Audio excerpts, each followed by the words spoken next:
Welcome to the Soul Seeker podcast. I'm your host, Sam Kabert. I started this pod back in 2019 when I was taking my first steps on the path of remembering.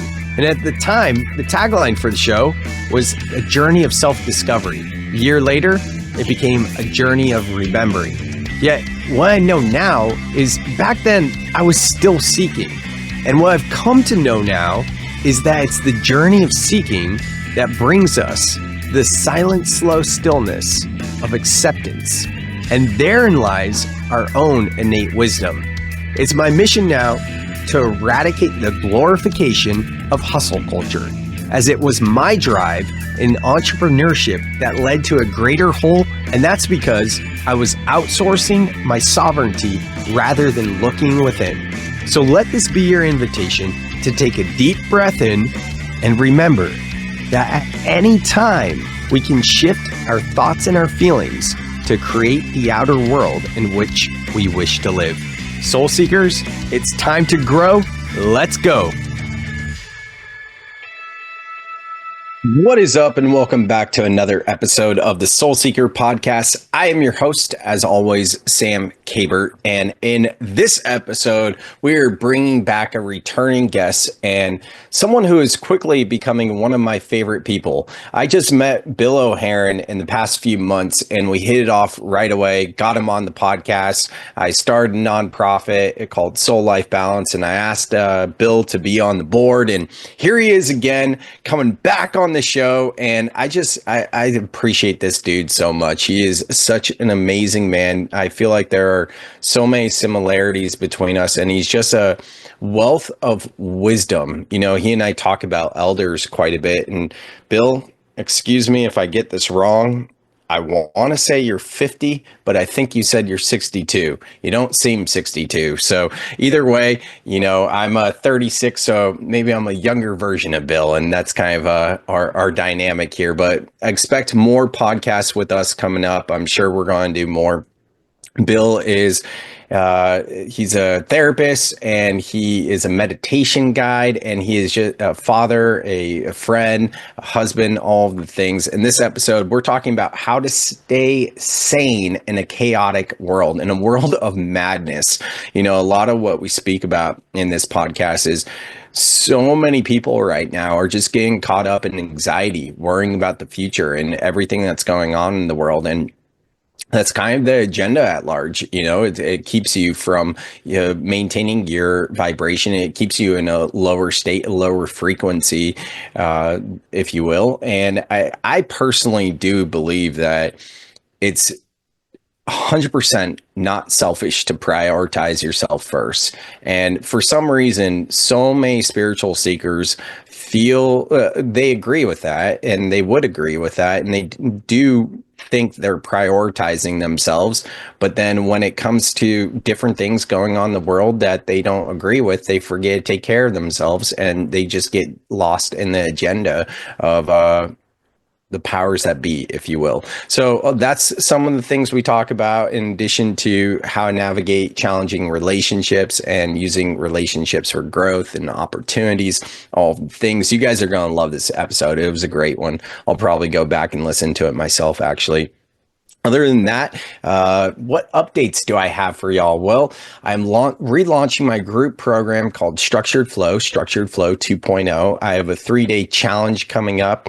I have the free breath club. I'm working on something called the breath school, which is where I'm actually teaching breath work in depth. Probably going to launch a certification program down the road as well. So lots of things in the pipe, exciting times. If you ever want to get in touch with me, learn more about how we can work together, just reach out. If you're new to the show, or if you haven't already left the show a 5-star review, please consider just leaving a 5-star review wherever you listen to the podcast. You know, this podcast was born out of my desire to do something in the world. And that's what this episode is about. You know, people feeling like if they believe a certain thing, whether it be politics or conspiracy theories or whatever it is, they want to be an activist, and then they kind of shame themselves if they don't do that thing. just by taking care of yourself and raising your vibration, you're doing something. Then you can do other things to be of service as well. Just being nice to people is, being friendly, smile, right? And for me, one of the main ways I give back, and my real aim with the Soul Seeker show is to raise the collective consciousness from this fallen state. So if you're down with that mission and you haven't already left the show a 5-star review, please consider leaving the show a 5-star review. It'll just take a few moments. Thank you so much. Enjoy this episode with Bill O'Haron. All right, and we're back. Here we are, Soul Seekers. What up? We are here with Bill O'Haron, a brand new podcasting streaming service other than Zoom, trying this thing called EV Mux out. So hopefully everything works out here. Bill, thank you so much for coming on the pod. Before we get into it, we're going to drop into 3 breaths. I hate to put you on the spot, but would you want to lead us through a couple of breaths? Yes, sir. Great. So just back straight, shoulders square, eyes closed. We're going to add a little twist to this, Sam. Just open your eyes for 1 second. We're going to tilt our head back on the inhale, belly out. We're going to blow that candle out at the bottom of at your feet. Big exhale, squeezing belly button to the back of the spine. Basic stuff. 27 years we've been doing this. So eyes closed. Inhale nose, head back. And when you exhale, so you're still inhaling at the top of the breath here. Your belly's out, distended. Your shoulders are square. Drop your head. Exhale mouth. Squeeze belly button to the back of the spine. Inhale nose. Hold it. Now let's create some tension at the top. This is a big breath. Let the tension come in. This is called Kriya Yoga. Tension, hold it. Exhale mouth. Drop the head. Excellent. Last one. Inhale nose. Shoulders are square, belly's out, back is straight but soft. Exhale mouth. Squeezing belly button, back of the spine. Do those all day. Changes your life. Dude, I love that. Thank you for leading us through breath work. For everyone listening, we didn't do a normal thing like, hey, hopefully you're not driving, but hopefully y'all know better than that anyways, and we don't need a disclaimer. Bill is a returning guest on the Soul Seeker podcast, and he is a new friend, and it's awesome connecting with Bill. And he's an amazing meditation teacher and breath work and all the things. Bill, let's just jump straight into it. So, that breathwork exercise, you mentioned Kriya Yoga. Now, Kriya, there's Kundalini, which utilizes Kriya. There's Kriya Yoga. There's Kriya Pranayama, like specific type of breathwork. I went to this like Kriya initiation thing last summer to learn more about Kriya, but I am still so confused about Kriya. And I've done a lot of Kundalini studying as well. So could you tell us a little bit more about Kriya Yoga? So, Yogananda came to the U.S. in the 1920s, and he founded the Fellowship for Enlightenment. It's the Yogananda stuff. He wrote the Autobiography of a Yogi. Steve Jobs had that book next to his bed, read it every year.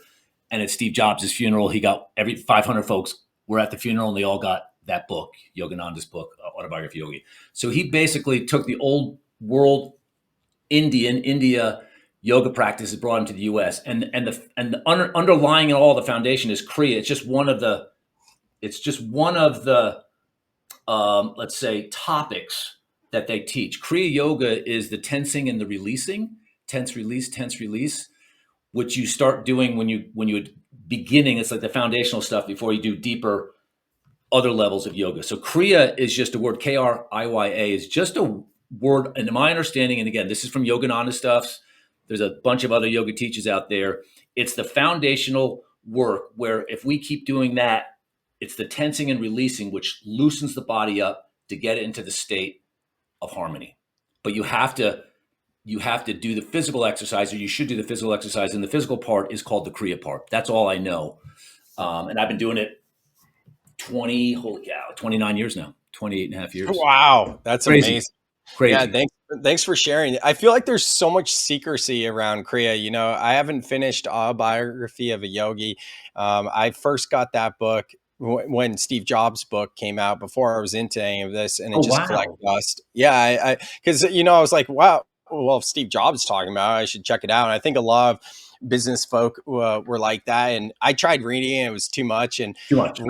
a year or two ago, I was listening to it on Audible, and I probably got halfway through. I should go back and listen to it. But some of the stories on there are incredible. I love it.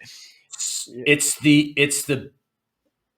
I've sent it probably 30, 35 times out to buddies. It's the one book everybody needs to read. You just get through it I will then. because it's just an account of, you think it's the craziest stuff, but this is just one yogi's experience. And the deeper you go inside, you realize that stuff's not crazy. And by the way, I think over the next 5 to 10, 15 years, humankind is going to be reverting back to what the ancient cultures were doing, which they were doing in the pyramids, which is the deep esoteric work that's not going to be considered esoteric anymore. It's now we got all the science behind the deep inner work. You know it, Sam. The more you sit quietly, the more the stuff that comes up. And that stuff, they call it cities, are powers. The power to slow something down, the power to find a parking spot, let's say. It sounds crazy, but we're just part of the fabric here. We're just part of the one. Mm-hmm. And yeah, I mean, yoga, it's got a bad rap on a lot of levels. It sounds so like new agey and yoki and stuff, wokey, whatever. It's not, man. It's like the most basic exercise. And I believe 10 or 15 years from now, they're going to be teaching that stuff in the public schools. I really do. Oh And man, I wrote that in my book, Soul Life Balance, which I still haven't given to you because we haven't met up yet. But in my book, I wrote about the yamas and niyamas. I mean, I wrote about all the 8 limbs of yoga because we all think of it new agey, to your point, because we think of it as a workout, yeah, and it's not a workout. That's just one of 8 branches. But I specifically called out the yamas and niyamas, and I believe the author's name of a book with that same title is Deborah Adele, I want to say. yeah, But yeah, after learning about the yamas and niyamas and reading her book, I was like, this needs to be taught in yeah. schools. If everyone could learn this stuff. So that is amazing to hear. What makes you feel that way? Well, I went to get a master's in social work, and my thesis, 25-page thesis, was how to incorporate therapy, yoga, exercise, and group therapy. Those Mm, 4 things, because those group therapy has the highest return on energy in the field of mental health. And so this is basically what Yogananda was doing when he came here. He was trying to reinstill or reinstall the ancient practices that they were teaching boys and girls 1,000 years ago, 2,000 years ago, 3,000 years ago in India. And I believe that's going to happen here because America's like this new place, but it's really it's the it's the location where all the ancient cultures are going to be reborn in the US. That was kind of the premise underneath the founding fathers. The esoteric premise of US hmm. was the natives were here, the Europeans have come here, the Asians come here, and it's going to be the rebirth. And I don't know how long that's going to take. It might be past my time, but we all know we have to change how we're educating, how we're interacting. And it's all, I just heard somebody call this guy, Jeffrey Hoff. This guy's amazing. He's like, in the next 10 years, there's going to be a new political system, but it's going to be like a democracy of acceptance and love. Whatever that looks like, we have no idea. And all this stuff with this new administration, not good or bad, it's insane. But it's like this last heavy friction time zone, these next 5, 6, 7 years when all the outer planets are shifting. We've never seen this before in the last 26,000 years, astronomically, astrologically, all brand new territory. People are freaking out, but you know what, dude? It's all good. It's all getting to the opening. We're in the Aquarian age. It's too late. The light's out of the bag. The cat's out of the bag. We all know a lot of the institutions built during the Piscean age, whether it's the CIA, it's the government, whether it's a religion, doesn't matter. They were built on the Piscean perspective. And now the Aquarian perspective is we blow it all open. It's egalitarian. Everybody gets a chance at what the old era kind of didn't provide for the underserved. It's going to take time, but Sam, this is the greatest effing time to be on Mother Earth right You now. know, it's Hardest it's and greatest. it's so fascinating. Yeah, hardest and greatest, right? Because in a lot of ways, the lockdowns prepared us for kind of what's going on right now. Exactly. Because dude, I just started a nonprofit, as you know, you're on the board a couple of months ago in December of 2024, and It's such a steep learning curve. And I went to a lunch and learn for uh, nonprofit executives here in Santa Cruz last week. And it was like legit nonprofits, everything from United Way to like Save the Waves Foundation or something like that, like Wow. some big ones, Big one. Yeah. Yeah, it was really legit. And everyone, not just there, but like the more I network with people in the nonprofit space, there's been so many people that are just in lack and so many people that are just in fear. And I was actually reflecting on this last night. It feels like part of it is kind of being jaded by the system for so many years. And then the other part of it is like right now, what's going on politically that's really hurting the nonprofit sector. And it's just like every which way people are complaining about the current administration. And I'm not going to share my political beliefs because I just don't feel called to, other than go RFK. That's about as deep as I'll go there. But the point being, like, I have so much sympathy and empathy and compassion for all the different types of communities that are being affected right now with the current political administration. How can people utilize what we've learned in the pandemic and maintain their own energy versus getting lost in the fear? Wow. Man, if we get that potion, get it right, we could sell that potion. I come The one thing we all know, and somebody said this to me 15 years ago in the therapeutic space, there's only one thing in the world we can control, Sam. One thing. What is that? Yourself. How you feel. Yeah. And every action we take 24/7 is based on how we feel, not what we think. What we think is driven by how we feel. I feel slightly less than. Okay, so what's that going to create? A little bit of stress. It's going to create new thoughts of feeling less than. And so I'm going to behave less than. So I'm going to find stuff on the internet and it's going to be stuff that's going to remind me I feel less than. All we can do is, I was just telling my daughter this an hour and a half ago. She's 27. She's like, I'm almost 30. I'm like, here's the thing. How much time do you spend dialoguing with your inner self? How long do you, hey heart, how you doing? Hey kneecap, how you doing? Going inside, go inside your body, call in more light. People are like, oh, that's so esoteric. I got to wake up and I got to deal with all this stuff. Yeah, you got to deal with stuff. You got to go shopping. You got to do the traffic, all that stuff. But now more than ever, there's so many photons. There's so much light hitting Mother Earth right now. It's different than it was 5, 10, 15, 20 years ago. You just spend 10 minutes calling in light and dialoguing with your heart. I dialogue with my heart, my knees, my hips, my gonads, my pituitary, like I'm a crazy guy on my elliptical dialoguing with my pituitary gland. Hey, pituitary gland, how you doing? That sounds crazy, but you got to get in your body. What else do we have, Sam? You only have one thing, your body. And you have only one thing you control, your body, how you react, how you feel. So think how much energy, 50,000 thoughts a day, think how much energy we all consume on stuff that doesn't matter and stuff we can't control. I'm not saying being focused on the administration, focus on being of service. No. That's quite the opposite. I want to be of service. The only way I feel like I can be of service is work on my light, work on my bringing up more light, and wherever I can share it, I'm going to share it. If I can't add value, I go back into my body, go back into my day and regroup, sleep, whatever I need to do, and then be ready to add value and be of service. And that's what you're doing, Sam. You are an elder. You're the young elder.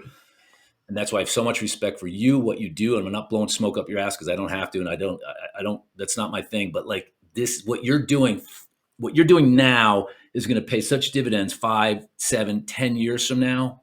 The space you're holding now, Sam, is amazing. So everybody's stressed out, but like, just be in your body, be in your body. Don't go on the news. Yeah. Here's a great thing. And I think it was Matthias that said this, Matthias De Stefano. The only way you get more light is you get more friction, you get more dark, right? So if you think this administration, someone else thinks administration, this is dark, heavy stuff, you're right. But guess what's popping up? I just saw in the New York Times last week, a friend of mine sent it to me, 350 rabbis, Jewish dudes in the Northeast signed a petition to say, let the Palestinians back into Gaza. Let our enemies come back in. That's totally unfair. There's no way that shit would have happened if the crazy town wasn't in the administration and these crazy ideas of what they want to do. In other words, the groundswell of light, Sam, coming up because of all this friction, because of all this chaos, is the greatest thing we've ever seen. You're spot on. Mother Earth prepared us for this through COVID. Have you ever felt overwhelmed by emotions and unsure how to move through them? Sam created the Breath Club to help you find calm and clarity. In this free online community, Sam teaches how to regulate your nervous system through breathwork and process emotions effectively. Did you know that most emotions only last 90 seconds when you fully allow yourself to feel them? This is called the 90-second rule, and it's a powerful tool backed by science for emotional healing. Each week, Sam hosts live calls to guide breathwork practices and create real connection. You'll also get access to an online course and pre-recorded breathwork videos. The link to join is in the show notes.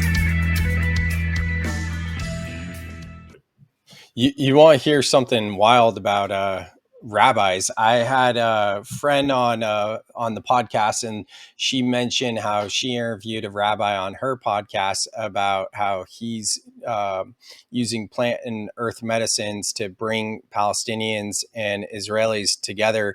And I listened to that one, and I could put in the show notes, like, that was pretty mind-blowing for that's like his nonprofit, actually. And he doesn't go into depth into too much detail, but yeah, to your point, like, it is pretty amazing. Now, there's this feeling for a lot of people, even when we're on the spiritual path, of, we know this stuff, we believe this stuff, and we kind of feel like we're burying our head in the sand if we just focus on ourselves and we're feeling selfish. What are your thoughts on that? Yeah, it's a great point. I think spirituality is the great adventure of super selfishness. But what happens, and I was just thinking about this, funny enough, earlier today, when I started meditating, I really struggled with being purely in the for-profit world just for me. Because I think what happens when you start opening up is you start seeing you're part of everything. When I was shut down, I wasn't part of everything. I was part of my little world.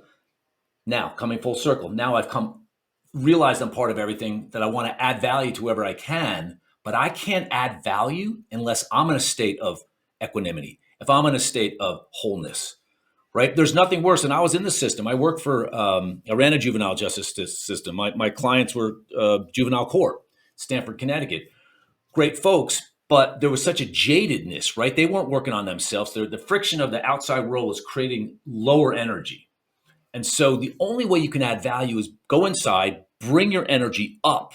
And when you start bringing your energy up, you'll be almost incapable of behaving selfishly, because you know you're part of the greater community. You're part of the smaller community. It's an automatic button inside, I think, the human, psychospiritual, psychodevelopmental, biological inputs. We're mammalians, and we have cells in our body that know we need to relate. And if we're not relating, we feel less than and depressed. This is part of my book, is the science of mammals are different. They're not like reptiles or birds. Birds hang out together, but as mammals, we have to be connecting.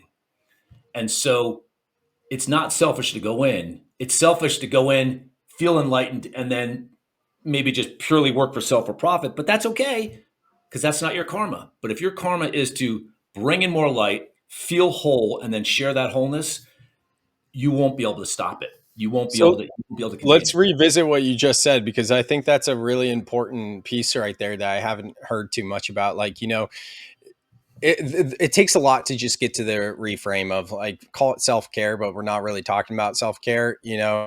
Whatever self-care means to you, this definitely is the umbrella. You got to put yourself first, right? But what you just mentioned was, like, it's not selfish unless you're just doing this for your own gain. Yeah.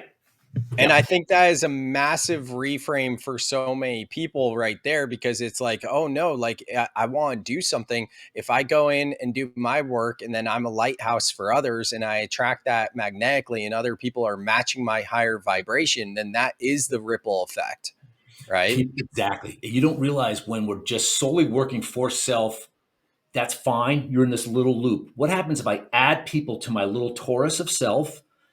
The torus becomes bigger, right? So work on self, And then you realize, oh, if I add a little bit of a drop to the outside world for the benefit of others, it can be a selfish want of other people to pay attention to you. That's fine. If you're driven by the selfish want of having the outside world pay attention to you when you're doing your non-selfish work, that's fine. But we really are built over time. And it really happens when you get to your 40s and 50s. That's when literally the soul begins to turn forward to see how I can add value to the community. So if people are in their 20s, 30s, 40s, I get it. Focus on self. If you can't add value to the community, you will over time. Keep the faith. Don't beat yourself up if you're not doing a lot for the community. Mm-hmm. Even if you have great intentions, if you can't do it, send some light. Send 2 minutes sending light to this is what I do all the time. I send light to every single school in the United States. I just drop a little bit of light in. Where Minnesota, I just did it like I make it up. I'm delusional. I just make it up. You're not delusional. I don't know why you say you're delusional. You're crazy. Why you do all that to yourself? Because I've been in the 3D plane. You got to remember, I've got one foot stuck in the old era. So self-deprecating, right? Yeah, it's kind of my shtick, my Irish Druid Yeah. shtick. But like, I come from like my 92-year-old dad. I come from that, like, you know, it's kind of that, whether it's self-loathing, it's the whole. When I say crazy, in my generation, talking like that is crazy town. For sure. That's why I love hanging out with people that are, 22 and 40 and younger. Yeah, this is like being on a podcast called Soul Seeker, you Right. can let the crazy Right. go here. Like at my least. 62-year-old buddy's like, dude, what's your problem? Why are you still working? And like, anyway. Yeah, it's kind of the Irish shtick to beat oneself up. Crazy has always been such a trigger word for me, but especially on this path. And for me, it's been like synchronicities, hearing other people and be like, that's crazy. And I immediately reframed that to wild. And then I started to catch on with my communities. And then a buddy reframed me 2 years ago to be like, hey, have you ever considered saying of course instead of wild? And I'm like, no, I say wild instead of crazy because crazy is kind of like, oh, I don't really believe it. And it's this weird energy, whereas wild is more embracing it. And he goes, yeah. And the next step is, of course, because that becomes your new normal and you're fully embracing it. Yeah. So I encourage people to that's in regard to synchronicities, but language, like probably even before I got on spiritual path, but especially after, you will rarely ever hear me say the word hate. And maybe it is because I'm Jewish and, the connotation there and whatnot. But I say I strongly dislike, because is it true that I actually hate something, And here's one more for you. Very standard. Things happen for you, not to you. Well, recently I heard Mary Morrissey say that things don't happen to you, they happen with you. And that just about blew my mind, because she didn't even go to for you. She went straight to with you. Because if we think about it, like to you is there's this outside force that's out to get you, victim consciousness. For you is there's this outside force that's working for you. And with you is like empowerment and taking responsibility and understanding that you're a co-creator of your reality. So I love that one. That's beautiful. Beautiful. And I want to, this is a good topic actually in terms of crazy, because what happened to me the first time I sat, and what happened to me so many times since, when the Kundalini woke up on me, the first time I meditated back, it's going to be 29 years ago next month. It was so insane. I went from sitting quietly as a white dude from Jersey, being 32 years old, and this whole vast well of inner world showed up. The tears that seemed like they were 1,000 years old. They weren't even my tears. Like there was no emotion behind it. And those tears didn't stop and haven't stopped. So I can safely say what happens when this Kundalini wakes up in people, different versions of it, different intensities, was so intense and so 3 standard deviations beyond anything I'd ever experienced before. Maybe I have to look at that word, because that stuff is the norm. If you look back at the ancient cultures and what all the initiation processes were, what they were doing in the pyramids was that all this initiation. So that was just a normal initiation that hadn't really met the modern world. So I was kind of like, the modern world was here, and I went back in time, and now I've been trying to bestraddle those two worlds. And that's been a very challenging thing for the last 28 years, to be raising 3 kids in the suburbs, white suburbs, and at night having past life experience of being Native and being on the ground with snot pouring out my nose in the fetal position, and waking up the next day and going back to my job. I was like, talk about 2 different worlds, right? So I guess that's why crazy comes easy in terms of the terminology, but I like how you're reframing that a lot. Seriously. Well, of course you were at the time a 32 white dude in New Jersey, experiencing the Kundalini awakening. And when I was 31, that was my Kundalini awakening. And I'm a white dude with family from Jersey. My mom's from Jersey. So of course, that's not crazy. Of course. Right. Yeah, of course. I got to start doing that. I think I'm going to write that on my post-it. I got a few post-its here. Joy. It makes it fun. It makes it fun. So thank you. Man, I lost my train of thought there, because you had a lot of really good stuff that I wanted to comment on, but I chose that one first. Can I follow that thread for 1 second? Yes, please. Yeah. So really my if I've had a mission, it's been kind of a mission light, is holding space for other people to go into that world inside themselves. Knowing that I feel like I'm an ambassador, right? Like, come out of your left brain, which like is a bridge. What's that? I say bridge, like a bridge. Yeah. Exactly. Right? 50,000 thoughts a day, right? They're all stressing you out. Great. Let's get quiet. Let's breathe. Let's go back to 4th grade. That's where we start. That is my zone, 4th grade. I just did it last week for a new client. And it's mind blowing what's in there. And so the gift of craziness. You did what, Bill? Sorry, you did what for your new client? Take him back to 4th grade. That's all I do. My first thing. So if you and you're like, oh, I want to do some counseling. Great. We chat for a little bit, 10, 15 minutes. I go, let's close your eyes. How are you feeling right now? I'm feeling stressed. Great. Close your eyes. When was the first time you felt stressed? 6th grade, when my dog died. Perfect. Let's go back to 6th grade. We go right there. The body tells you exactly where to go, knows exactly what it needs to do. If they can't figure out, they got the emotion, but they can't figure out the time, we go to 4th grade. Why? Because from 0 to 10, you're pure limbic, you're pure right brain. Your left brain hasn't started evolving yet. That's all the good stuff. That's all the intense stuff. That's the reactive body. And so that's what the Kundalini, I believe, was teaching me, showing me, so I could go through all my stuff, which I'm still going through 29 years later. But that's really what I'm here to do, wherever I can. Uber drivers, down at the shop, like anywhere I am. Hey, how you doing? How you feeling? Great. Like, close your eyes. Let's go inside. Let's go to your 4th grade self. Because your 4th grade self, Sam, knows everything about you, knows what your life is, knows why you're here, right? Think about it. You're only 9 years away, 10, 9. You're only 9 years from not being here, right? So by the time you get to 20, 30, 40, you're so far away from that limbic right brain eternal part of yourself that you've lost that. That's the hero's journey. Go back. That's the Kundalini. Go back. You got to go back. You got to remember those times. I like it. In fact, this client, this 36-year-old male, wonderful young man, he's like, I don't remember my childhood. I'm like, now you will. Go back. Boom. Started coming. What are you wearing? What were you doing? What'd you love to do? Did you like to draw? Boom, boom, boom. All shows up. A lot of people don't want to go back there because it's really intense, those old emotions. So anyway, that's my shtick. That's what we do. That's what we try to do. No, I love that. That's similar to what I do with my clients with MER and timeline therapy and kind of reprogramming subconscious.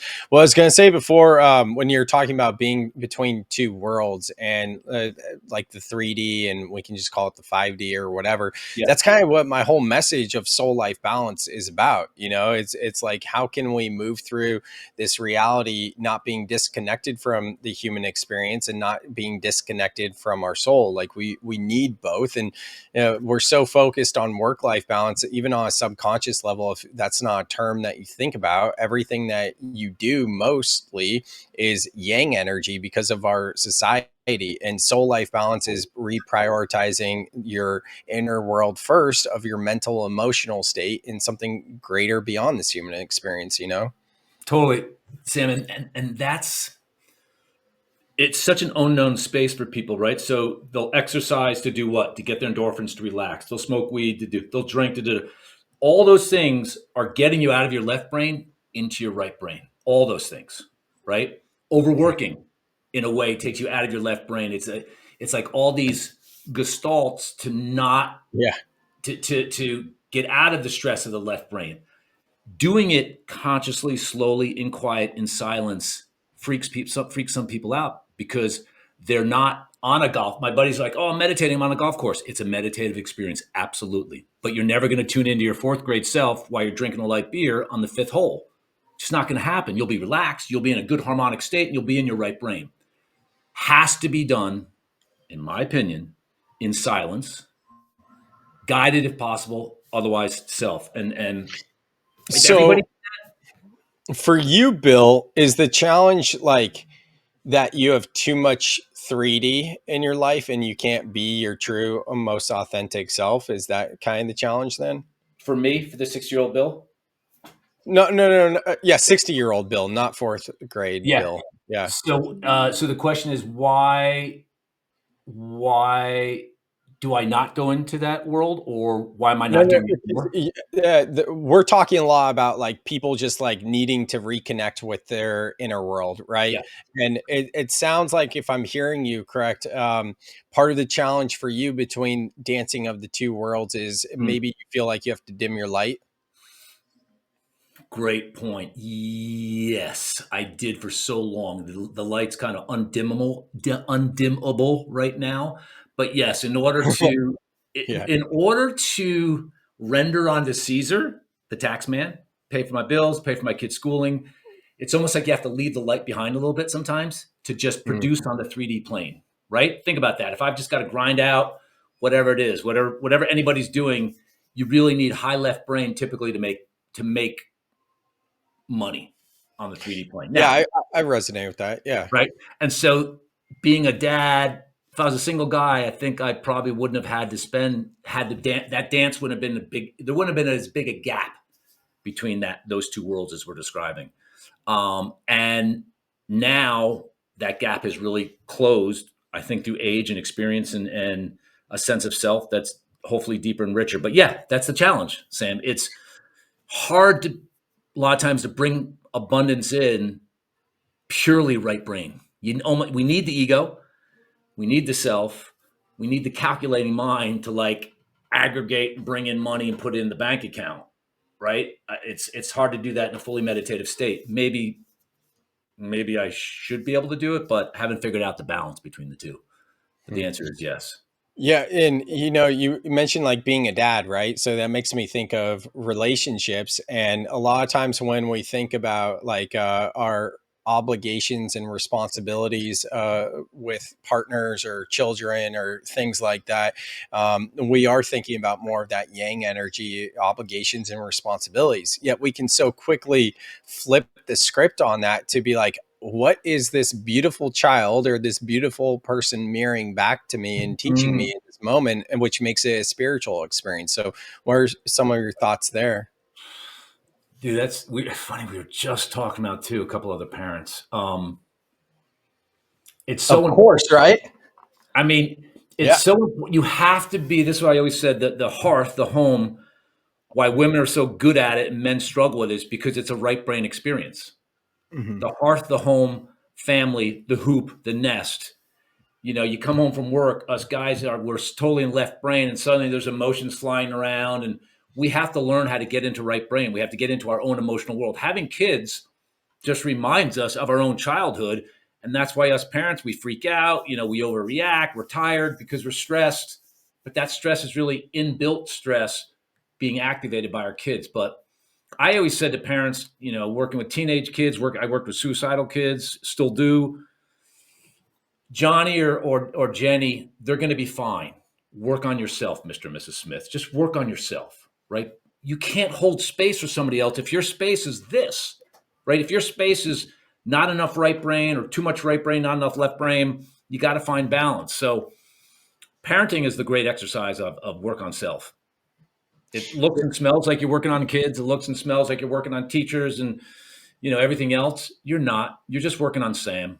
I'm just Yeah. working on Bill. I typically wouldn't want to turn this back on me, but I'm just getting so giddy hearing you say that. Did I tell you that I recently met and connected with my son? Because I told you the story of that, right?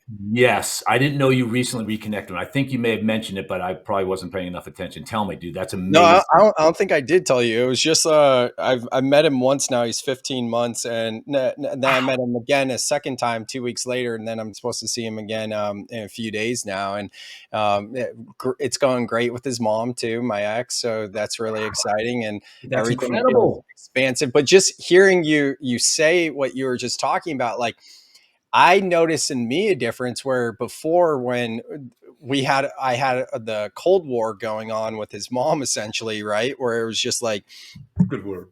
toxic, and if that had come up before, there would be like a heaviness I feel where now, like because I wasn't part of the pregnancy and no shade to his mom or anything like that, it's just facts, right? I never felt a connection to him because literally from the day that she found out she was pregnant, that whole experience was just gone and vanished. Um, so now having met him, like, anytime I think about him or hearing you talk about it, like, it's like, oh yeah, it's just a lightness and it's joy. It's cool. That's amazing, Sam. There's so much amazing stuff that you're going to find out about yourself that you thought you knew. And I remember somebody said this to me yonks ago. Talk to your kids when they're asleep, while they're Like asleep, right? So when you're lying down tonight, hey, what's your son's name? Jimmy, Jimmy. Like you can talk with him, Jimmy Buckets. Jimmy Buckets, like dialoguing with him 24/7 without him even being around.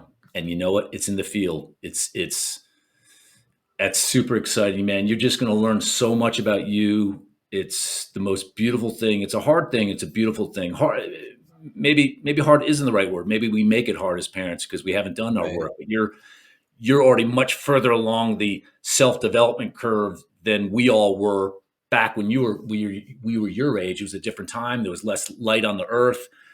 It's a beautiful thing, Sam. It really is. And so this is a great stat. 80% of what kids pick up between the ages of 0 and 10 is what? 80% of what they pick up from the family, from the parents is what? What they are taught, what they hear, what's the answer? Nonverbal. No, oh, well, that's the same with adults. Yeah, like 67%, right? Something like Yeah. that. But think about that. From 0 to 9, they're pure limbic. They don't have a rationalizing filter. They don't have a egoic, block to stop new information from coming in, right? So he's absorbing how you feel about yourself, how you feel about the world, how you feel about people that are purple, that are green, that are blue. It's amazing. He's absorbing. The name of my book was going to be The Space in Between. You absorb, Love that. actually, biomagnetically, you absorb your parents' world. They don't even have to be in the same room or same house. And so it's super powerful. So that's why you're going to be even more focused on who you are, your development, you being your richest, deepest self, because you don't even have to be around him. The richer and deeper you become in your life, the more harmony you create in your life, he's in your DNA. You're connected forever, eternally. Yeah.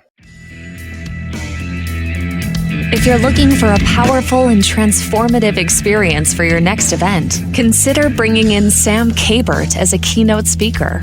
Sam's message of soul life balance and his expertise in mental health and mindfulness resonate deeply with audiences. He not only inspires with his story, but also offers practical tools like breathwork to help attendees regulate their emotions and reconnect with themselves. You can even have Sam lead a guided breathwork journey, creating a truly unforgettable experience. To learn more or book Sam for your event, check out the link in the show notes to book a call with Sam now. What's super fascinating is that whole time, like during the pregnancy or even after he was born, I mean, I entered medicine ceremonies, meditation, breath work, so all kinds of different modalities, channelers, trying to connect with him or just like drifting to sleep at night. Exactly what you're saying, like try to communicate. And I was like, kind of sometimes like when we feel like we're talking to God or higher or our guides or anything like that, or higher self, it feels like a one-way conversation. You don't get the Yeah, feedback for yeah, yeah, synchronicities, you know? totally. So we're gonna have to do a natal chart read on him.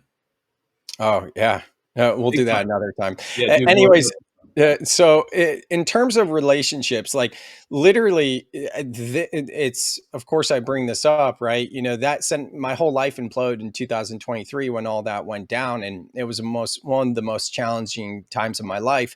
And I started this practice probably 8 months into it or so, 6 months, I don't know, of seeing others as a reflection of myself and kind of like IFS parts work.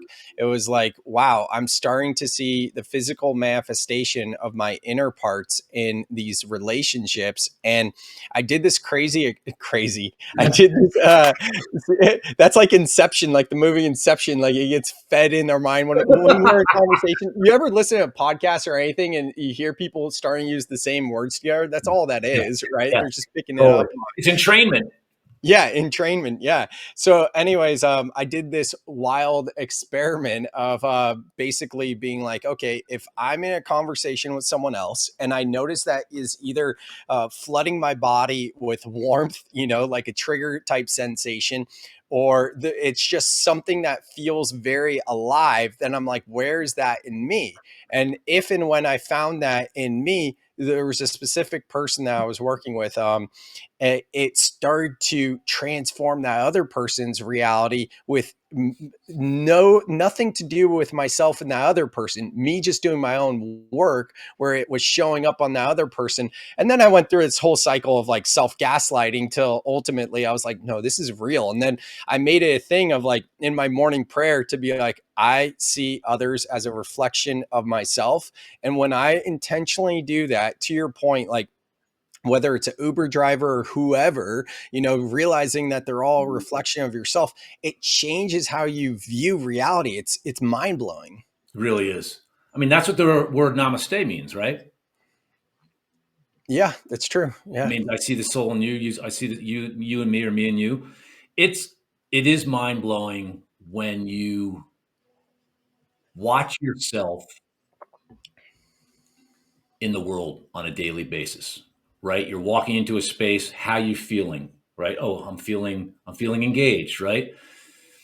And the hardest thing about relationships, the hardest thing about marriage, the hardest thing about working with a boss, kids, all that stuff is I'm not married to my wife. I am married to my reactive body that my Mm. wife wakes up. And Mic so drop. and Love that. so I'm married to my reactive body, to the matriarch, the feminine energy, the yin, right? It's this universal energy, right? My mom browbeat the F out of my dad. They're still married, they're still together, they're both in their 90s. They're great human beings. But my mom browbeat the F out of my dad for my entire life. So I went out into the world prior to kind of waking up and was defensive with the feminine energy. Well, that was just because that was my archetype. That was my relationship, right? So my wife kicked all that up. I'm married to my relationship to men, the patriarchal energy. I'm married to my sense of self, and I'm married to my understanding of relationships. I always thought it was my wife. No, I'm battling my own reactive body all the time. That's all I'm doing, Sam. That's all there is. So Beautiful. find the right person that has the propensity, the proclivity to grow. Like that's my first thing. People are like, oh, how do you choose a spouse? Find that person, keep doing stuff that you love to do, whether it's cooking classes or golf or whatever it is you love to do. Be in the space that you're happy and creative and feeling good. You'll meet somebody in that creative space, and you're not marrying, besides the reactive body of yourself, you're marrying that person's ability to grow together and separately. It's a hard thing to find. It's a hard thing to fully understand. You don't know it. Talk about the great unknown. But just realize when a marriage begins, so much is beginning with it. Strap yourself in. Like Mhm. two people together in their 30s, 40s, doesn't matter, right? So, right, no kids, blah, blah, blah, right? Then they get married. The whole dynamic goes from goes from yang to yin once you get married. Once you become married, it's a yin experience. The woman rules the roost, period. End of story. Now you have kids. They call that throwing a hand grenade into the relationship. Kids. holy cow, another kid, right? So suddenly how you were parented and how your partner was parented, two different worlds. Talk Yeah. about Cold War, they come into play. All this stuff comes into play, all your reactive body, right? So it's this great cauldron. You know, I'll just share right this because this might help someone that's listening who's resonating with this. My mom recently brought up a really good point, and I think I actually initially shared this with her, but I didn't make the deeper connection. My parents, my all of my aunts and uncles, I don't have a ton. I have three sets of aunt and uncles. So including the three sets, including my parents, that's four sets. So in my immediate family, no one's ever been divorced, which is like so rare Powerful. these days. Yeah. And then in my ex's like family tree with her aunts and uncles, she's got, I think, five or six total sets, including her parents. All of them have been divorced Yeah. and remarried in probably multiple marriages. And there's been estranged partners with kids and things like that. So my mom made this really good connection as we're reconnecting with my ex as a family, because we have great rapport with her family. And, you know, my family's hanging out with her family. And it's like nothing changed, but that's a whole nother story. Point being, my mom made this connection being like, well, there's a different worldview. Like that's kind of their norm. And this is like, cause our family's like, this is weird, you know, like, and it's like for our family, this is not the norm. Like this doesn't happen in our family, but in their family, that is the norm. So I'm That's glad you brought that up. amazing. That's a really interesting dynamic. Yeah, we inherit a lot of things. We inherit our disposition. We inherit our sensibilities. And one thing to be clear too, marriages ending in divorce typically are the greatest thing that could happen. Like people, there's so many divorces that had to happen because it just wasn't built right. It was built on the wrong foundation, and it was built. I mean, the data is staggering. You get married before you turn 27, at least in the old days. The chance of you getting divorced was super high. Get married in your early to mid 30s, the rates of divorce go way down, right? So the point is, a lot of people need to get divorced because it wasn't the right thing to begin with. Yeah, and I Um, think there's a whole nother side of that where it's like people stay in marriages because they're afraid to get divorced, and then they don't actually like spread their wings and become that acorn into the oak tree, you know? and that's what my parents experienced, whereas they just, they were compatible, which was fine, but it wasn't a deep relational, set. And my mom's like, well, I don't want to be alone, so screw it. And that was Right. 30 freaking years ago. Like,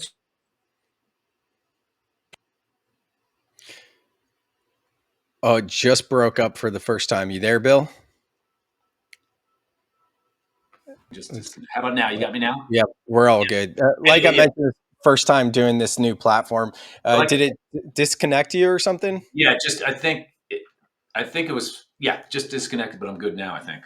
Yeah, it's better quality with the video, but Heck Zoom, yeah, but Zoom is actually like usually more stable. I've been on so many podcasts of other people's shows where it's like, you know, StreamYard or Riverside, and like there's always a connection issue, it seems like. Anyways, though, as we begin to wrap this up, any final thoughts or other topics you'd want to yeah. touch on real quick?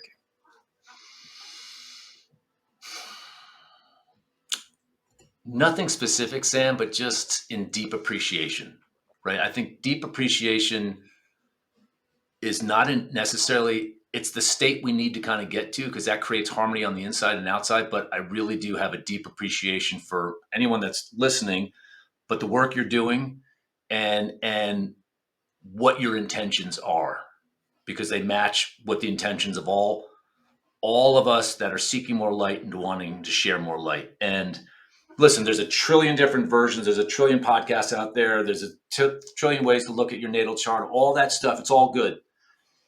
We're going to realize everything is the process of just knowing our emotions and knowing how we feel and knowing the roots of them. That's the only things that matter. Because once you know the root of why you're sad, happy, joyous, compassionate, feeling less than, once you know the roots, then you can begin there. Do more therapy. People should be doing more therapy, right? Like there's such a resistance to therapy because there's, good therapists, bad therapists. But in general, just really deeply appreciate. I'm really appreciative of just being on Mother Earth right now.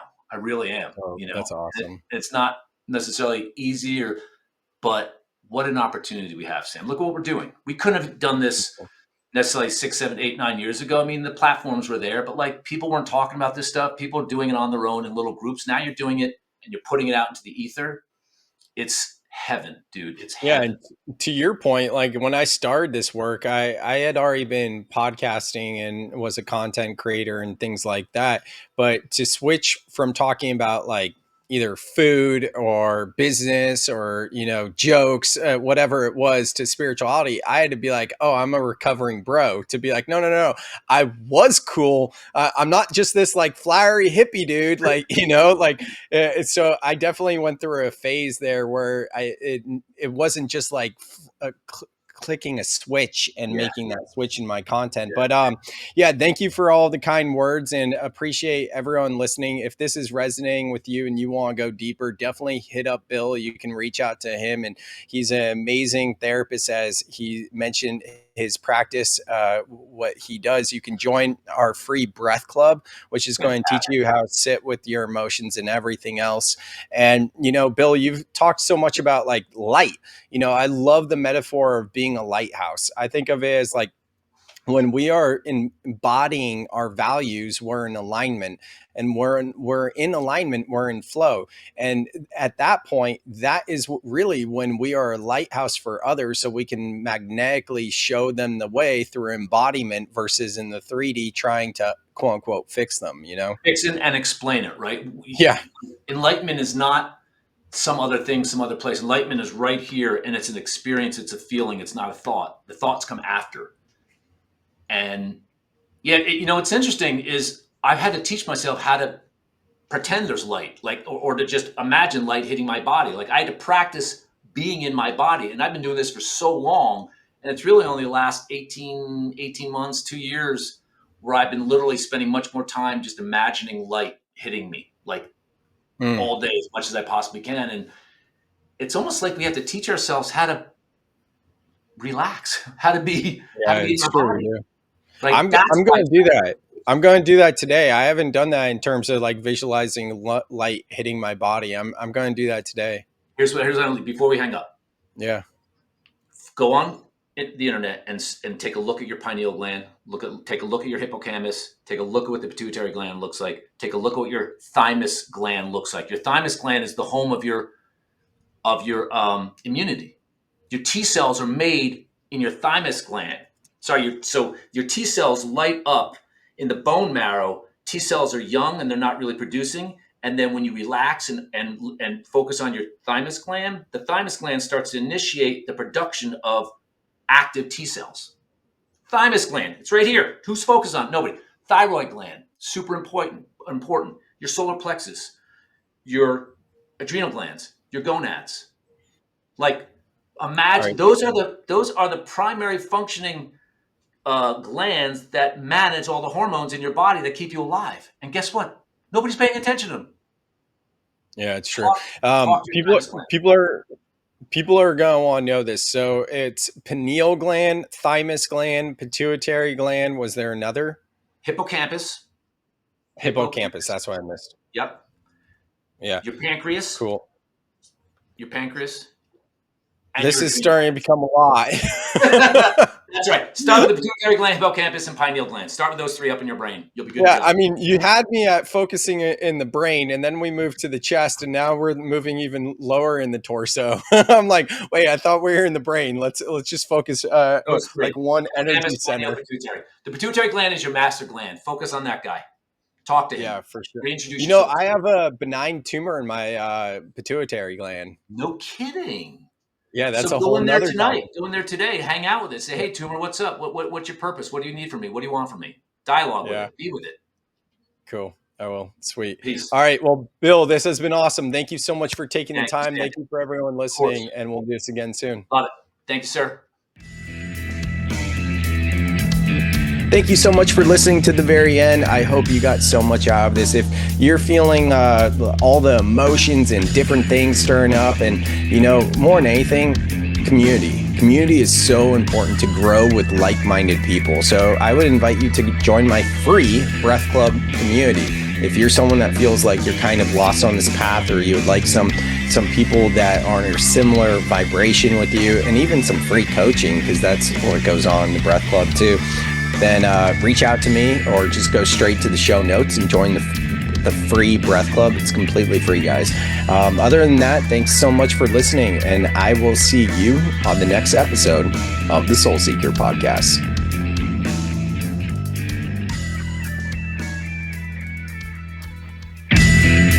Thank you so much for listening to the very end. I hope you dug this podcast just as much as I enjoyed it. If you got anything at all, please, if you could just do me a favor and leave a 5-star review wherever you listen to this podcast, it helps the show grow. So thank you for considering to leave a review. If you want to go deeper with Soltara or Elan, you can find the links to connect with them in the show notes. And if you want to work with me, the best way to work with me, the easiest way to work with me is the free way, and that's by joining the Breath Club. The link to the Breath Club is in the show notes.